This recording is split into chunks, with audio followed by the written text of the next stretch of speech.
Welcome to Samba Samba. Enjoy the video. In this video, I will explain how to jumpstart a Toyota Highlander. First, prioritize safety. Always wear protective gloves and eye protection. Make sure both vehicles are turned off and in park or neutral. Position the working vehicle close to your Highlander, but ensure they are not touching. This preparation is crucial for a safe and successful jumpstart, protecting both you and your vehicles from potential hazards. Now, let's connect the jumper cables correctly. First, attach one red clamp to the positive terminal of your Highlander's dead battery. Then, connect the other red clamp to the positive terminal of the working vehicle's battery. Next, secure one black clamp to the negative terminal of the working vehicle's battery. Finally, attach the remaining black clamp to an unpainted metal surface on your Highlander, away from the battery.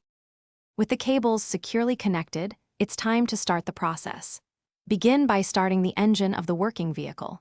Let it run for about 5 to 10 minutes. This allows the dead battery to receive a preliminary charge. After this period, attempt to start your Toyota Highlander. If it doesn't start immediately, wait another 2 or 3 minutes before trying again. Patience is key here for a successful start. Once your Highlander starts, it's crucial to disconnect the cables in the reverse order. First, remove the black clamp from your Highlander's metal surface. Next, disconnect the black clamp from the donor vehicle's negative terminal. Then, remove the red clamp from the donor vehicle's positive terminal. Finally, detach the red clamp from your Highlander's positive terminal. Drive your Highlander for at least 20 minutes to ensure the battery fully recharges. Thanks for watching.